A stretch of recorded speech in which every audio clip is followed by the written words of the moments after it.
So hello everyone, welcome once again and I hope कि आप सभी लोग बहुत ही अच्छे होंगे और अपनी पढ़ाई को कंटिन्यू कर रहे होंगे।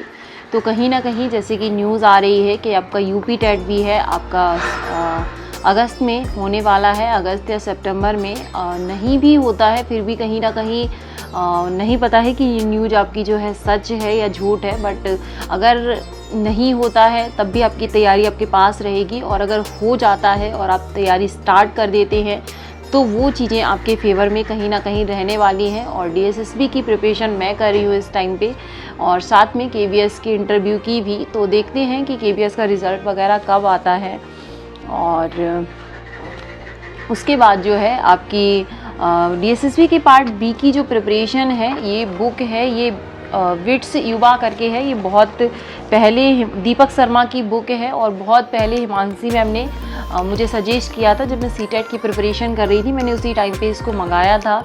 और उसके बाद जो है मेरे पास ये एसके मंगल की बुक है। मैं इन्हीं दोनों से प्रिपरेशन करूँगी। आपके पास अगर कोई भी बुक्स हैं तो आप, और उनमें जो आपके टॉपिक हैं जैसे कि मनोविज्ञान की विधियाँ हैं, और आपका वातावरण है, आपकी बुद्धि है, निगम है, मन, चेतन और व्यक्तिक भिन्नताएं हैं। उसके बाद जो है आपका शिक्षण के सिद्धांत हैं, और प्रगतिशील शिक्षा है, आपका स्मृति है, बुद्धि एवं सृजनात्मकता। ये कुछ चुनिंदा टॉपिक हैं। अब मोटिवेशन एंड इमोशन है। तो इस टाइप के अगर टॉपिक आपके पास कोई भी बुक है आप उससे पढ़ सकते हो। बिल्कुल भी ज़रूरी नहीं है कि आप कोई सी भी बुक बता देता है तो वो सेम बुक आपके पास होनी चाहिए। और प्रैक्टिस जो है मैं करूँगी, मेरी प्रैक्टिस आपकी जो टेक्स्ट बुक सीरीज़ है उस पर पेडागॉजी का एक पूरा सेक्शन दिया हुआ है। ऑल मतलब जितने भी आज तक टेट्स में जितने भी क्वेश्चंस आए हैं वो आपको वहाँ पे मिल जाएंगे। अदरवाइज सरूहा पब्लिकेशन का जो पीडीएफ है वो मैंने सेंड कर दिया है आपको टेलीग्राम पे। आपको पढ़ना है तो आप पढ़ सकते हैं। मैं पीडीएफ से थोड़ा सा अनकम्फर्टेबल रहती हूँ, मैं नहीं पढ़ पाती हूँ जल्दी। तो उसके बाद अगर आप चाहें तो अब प्रैक्टिस के लिए या तो आप टेक्स्ट बुक को यूज कर सकते हैं, अदरवाइज आप सरूहा पब्लिकेशन की जो बुक है उसके साथ भी जा सकते हैं। मैंने उसको पढ़ा है और काफ़ी अच्छे से क्वेश्चंस उसमें जितने भी आपके प्रीवियस ईयर दिए हैं सारे के सारे क्वेश्चंस उसमें दिए गए हैं। ओके, तो अभी मैं जा रही हूँ मनोविज्ञान पढ़ने, और उसके बाद मैं करने वाली हूँ हिंदी का और इंग्लिश का रिवीजन। और कल से प्रॉपर मैं एक घंटा मेरे जो कि 6 सब्जेक्ट हैं सभी सब्जेक्ट्स को मैं देने वाली हूँ। एक घंटा नहीं, एक टॉपिक मैं सभी का कवर करूँगी। और उसके बाद मेरे पास एक मैसेज आया था मेरी एक व्यूअर का, और मतलब बहुत ही मतलब एकदम दिल पे लगने वाला मैसेज था उनका।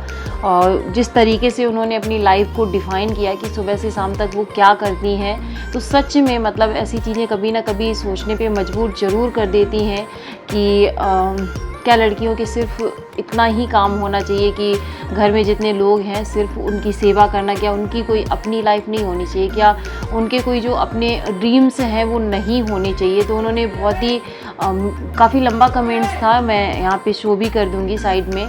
उन्होंने मेंशन किया था कि इतने बजे उनके हस्बैंड को नाश्ता चाहिए, खाना चाहिए और डिनर सारा कुछ चाहिए। फिर उसके बाद उनके घर में अदर फैमिली मेम्बर्स हैं उनको चाहिए होता है, और वो अपने लिए एक सेकेंड्स भी नहीं निकाल पाती हैं। तो जितना भी मतलब मुझे पता है कि और मतलब वो पढ़ाई भी करना चाहती हैं, तो मुझे लगता है कि लोगों को सपोर्ट करना चाहिए, लड़कियों को भी। और उसके बाद इतना ही बोलूँगी कि देखो अगर पढ़ाई का तो मुझे नहीं पता है कि आपने क्या कर रखा है, क्या नहीं किया है और किस तरीके से आप मैनेज कर सकती हैं, बट अगर आप सच में दिल से चाहती हैं तो कोशिश ज़रूर कीजिएगा अपने लिए। और कहूँगी कि कम से कम अगर आप पढ़ाई नहीं भी कर पा रही हैं तो जो लोग पढ़ाई नहीं भी कर रही हैं, जो लड़कियाँ, वो कम से कम मॉर्निंग में 1 घंटा और इवनिंग में 1 घंटा कम से कम अपनी हेल्थ को ज़रूर दें, जिससे कि वो अपने आप को भी खुश रख सकें, जिससे कि उनकी जो लाइफ है थोड़ी सी स्मूथ हो जाए। और मुझे सच में बहुत बुरा लगा उनके बारे में सुनकर कि किस तरीके से लड़कियां अपनी सारी ज़िंदगी किसी के ऊपर मतलब अपने लिए नहीं जीती हैं। तो होना चाहिए और सपोर्ट करना चाहिए। अभी मैं जा रही हूँ साइकोलॉजी पढ़ने, तो आज मैं जो इसका मैंने कल स्टार्ट किया था उसको मैं फिनिश करूँगी, जो कि आपका था मनोविज्ञान का मीनिंग और उसके जो संप्रदाय वगैरह हैं उसको मैं कर रही हूँ। तो ठीक है, आज मैंने ब्लॉग शूट नहीं किया क्योंकि आज संडे था और संडे को काफ़ी बिजी शेड्यूल हो जाता है। करूँगी नेक्स्ट, सारे ही ब्लॉग शूट होने लगेंगे। और उसके बाद इसके अलावा अगर मैं थोड़ा बहुत कुछ पढ़ूँगी तो NIOS के नोट से, और उसके बाद में कोई भी बुक इसके लिए ख़रीदने वाली नहीं हूँ। तो मैं आपको यही सजेशन दूँगी कि बुक्स के पीछे ज़्यादा मत भागो, जो आपके पास है उस मटेरियल को 2 से 3 बार पढ़ने के लिए ट्राई करो, ओके। और अपना एक खुद का रूटीन बनाओ, खुद से अपनी चीज़ों को डिसाइड करो। तो मिलती हूँ कल फिर न्यू ब्लॉग के साथ। तब तक के लिए आप सभी अपना ध्यान रखिएगा और अपनी पढ़ाई को भी कंटिन्यू करते रहिएगा, okay. Bye bye and take care.